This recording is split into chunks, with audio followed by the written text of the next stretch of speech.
मेरे प्यारे विद्यार्थियों, आइए आज हम बात करेंगे विसर्ग संधि के विषय में।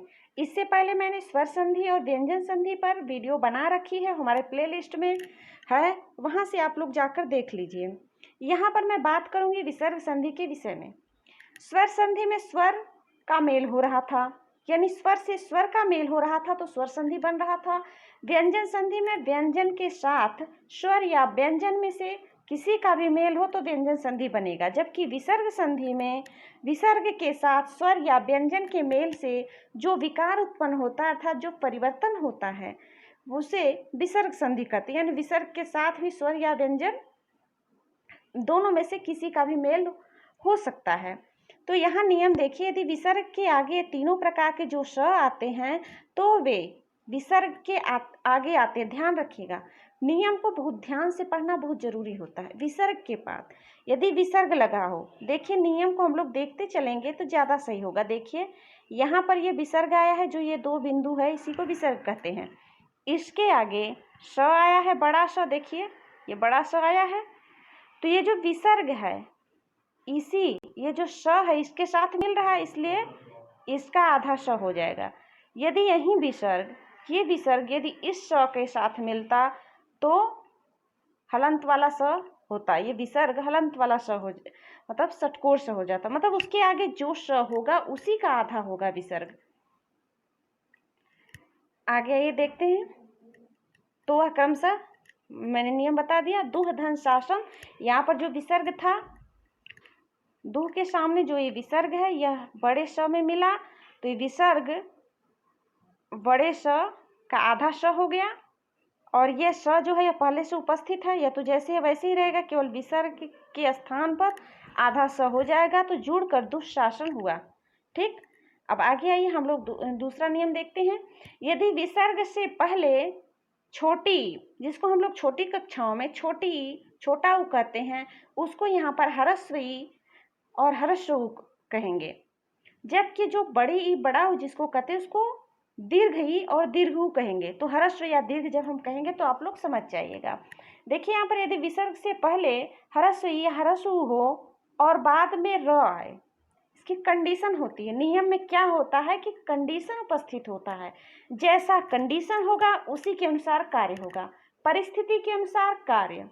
यह प्रकृति का नियम है, हम लोग जानते हैं जैसी परिस्थितियां आती है वैसा कार्य होता है। वैसे यहाँ पर नियम कहता है, यानी कंडीशन कहता है, परिस्थिति कहती है कि यदि ह्रस्व ई या ह्रस्व उ आता है और उसके बाद र आ जाता है तो विसर्ग का लोप हो जाएगा। जैसे जब व्यक्ति की बुरी परिस्थिति आता है तो उसके स्वास्थ्य का लोप हो जाता है, या ज़्यादा बुरी परिस्थिति आती है तो व्यक्ति के आयु का लोप होता है, ऐसा कहा गया है प्रकृति के नियम के अनुसार। तो यहाँ पर हम लोग विसर्ग का नियम पढ़ रहे थे। नियम कोई भी हो, कंडीशन लागू होता है।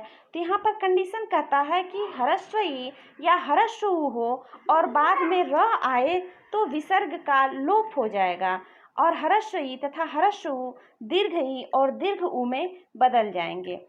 जैसे देखिए यहाँ पर निह शब्द जो है, यहाँ पर ह्रस्व ई लगा हुआ है, इसके बाद विसर्ग लगा हुआ है, तो विसर्ग का लोप हो जा रहा है, और जो ह्रस्व ई है वह दीर्घ ई में बदल कर निरोग बना। इसी प्रकार निह प्लस रौ है, तो निह के सामने जो विसर्ग है उसका लोप हो जाता है, और नौ पर जो छोटी ई की मात्रा लगी वो बड़ी ई की मात्रा लग जाती है, अर्थात ह्रस्व ई का दीर्घ उ होकर नीरव बना। आगे आइए हम लोग आगे का नियम देखते हैं। यदि विसर्ग के बाद, देखिए नियम कई होती है, जैसा नियम अर्थात जैसा कंडीशन कहता है वैसा परिणाम सामने आ रहा है। पहले नियम में क्या था कि विसर्ग, तो मेरे प्यारे विद्यार्थियों आइए हम लोग चौथे नियम को देखते हैं।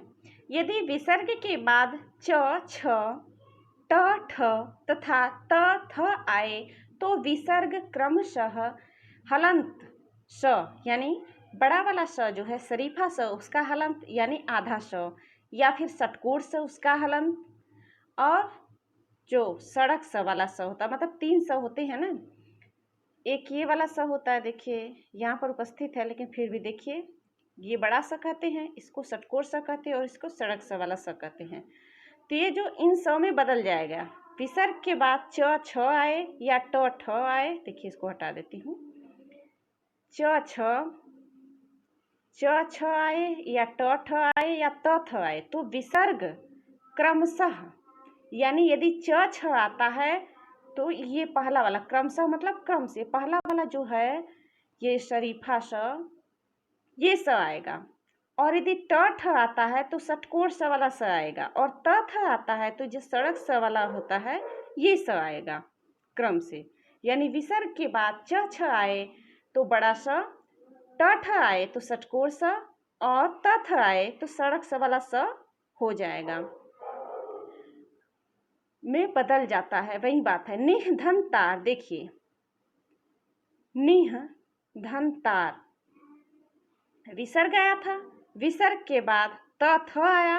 ठीक, देखिए यहाँ पर उदाहरण स्पष्ट है, इसमें कुछ करने की आवश्यकता नहीं है। देखिए नी के बाद विसर्ग आया, विसर्ग के बाद त आया, और यह नियम त थ का है ना, त थ आएगा तो ये वाला स होना था ना, और इसी स का आधा स हलंत वाला, देखिए हलंत भी लगा, हलंत वाला स आ रहा था, वही है इसमें।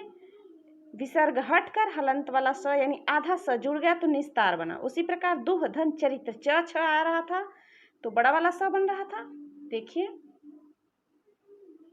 यदि च छ आएगा तो ये वाला स बनेगा, तो दुह के बाद च आया है तो दुष्चरित्र, देखिए बड़ा वाला स आधा स बना है। इसी प्रकार अन्य नियम और अन्य नियम नहीं, अन्य उदाहरण भी होंगे, लेकिन मैं यहाँ पर लिमिटेड उदाहरण रखी हूँ क्योंकि यहाँ पर हमें बेस से आप लोगों को समझाना है। जब उदाहरण की बात होगी तो हम और भी बताएंगे आगे चलकर। अभी आप लोग इतना देखिए, लाइक सब्सक्राइब और शेयर करिए, मेरे उत्साह को बढ़ाइए ताकि आगे हम और भी अच्छी अच्छी वीडियो इस तरीके का लेकर आएँ और वह आप लोगों तक पहले पहुँचे। इसके लिए सब्सक्राइब, लाइक और शेयर बहुत ज़्यादा ज़रूरी है, जो आप लोग नहीं कर रहे हो, अतः आप लोग करिए। आगे आइए, आगे का नियम देखते हैं। विसर्ग के बाद क ख प फ रहने पर विसर्ग में कोई परिवर्तन नहीं होगा। कोई परिवर्तन किस कंडीशन में नहीं होगा? क ख हो या प फ हो तो विसर्ग में कोई परिवर्तन नहीं होता। देखिए जैसे प्रातः काल है तो प्रातः के बाद क आया है तो प्रातः काल ज्यों का त्यों है। पयः पान, पयः के बाद पान यानी प आया है, परह, यह गलत है, र नहीं होगा, पयः ही होगा, मतलब ज्यों का त्यों। देखिए यहाँ पर पयः होगा, ठीक है, पयः, आप लोग समझ जाइएगा। ठीक, अब आगे देखिए, आगे का नियम देखते हैं। यदि विसर्ग से पहले अ आ को छोड़कर कोई अन्य स्वर आए और बाद में कोई भी स्वर आए तो भी विसर्ग र में बदल जाता है। विसर्ग से पहले अ आ को छोड़कर कोई भी स्वर आए। आप लोगों को स्वर और व्यंजन के विषय में अधिक जानकारी चाहिए तो आप लोग पहले की वीडियो हमारी जाकर देख लीजिएगा कि स्वर और व्यंजन क्या होता है। स्वर और व्यंजन पर हमने बहुत अच्छी वीडियो बना रखी है, आप लोग जाकर उसको अवश्य देखिए। तो देखिए यहाँ पर अ आ को छोड़कर कोई अन्य स्वर आता है और बाद में भी कोई स्वर आता है, यानी अ आ को छोड़कर कोई भी स्वर आता है और बाद में भी स्वर ही आता है तो भी विसर्ग र में बदल जाएगा। जो विसर्ग है वह र में, जैसे निह धन आशा, न पर छोटी की मात्रा है, यानी न पर स्वर लगा हुआ है, उसके बाद आ, यह भी एक स्वर है, और इनको जब हटाए, इनको जब मिलाए, हटाए नहीं, जब मिलाए, निह धन आशा को मिलाए तो विसर्ग है, विसर्ग का र हो गया। देखिए यहाँ पर नियम स्पष्ट है, तो भी विसर्ग र में बदल जाता है। तो यहाँ पर ये जो विसर्ग है यह र में बदल गया है। ठीक, उसके बाद दूसरा नियम देखिए, निह धन ई, न पर जो छोटी की मात्रा है उसको स्वर कहेंगे, उसके बाद ई भी स्वर है, इन दोनों को मिलाए तो विसर्ग हटकर निरीह बना, अर्थात विसर्ग का र हो गया। तो आज हम लोगों ने विसर्ग संधि को व्यवस्थित और बेस से अच्छी तरीके से पढ़े हैं, इतना आप लोग पहले समझ जाइए। उसके बाद तो तमाम उदाहरण हैं और बहुत तरीके के क्वेश्चन, मतलब इसी विसर्ग संधि को घुमा फिरा कर जितने भी क्वेश्चन वगैरह आएंगे वह सब आप लोग अच्छे तरीके से सेट लगा लेंगे। एक ही वीडियो में हमने सारा कुछ नहीं बताया क्योंकि वीडियो लंबी हो जाएगी और अभी आप लोगों का सपोर्ट नहीं प्राप्त हो रहा है। जब आप लोगों को सपोर्ट मिलेगा तो हम और भी अच्छी तरीके से और भी ज़्यादा वीडियो लाते रहेंगे। अतः आज तक के लिए बस इतना ही। Okay, bye.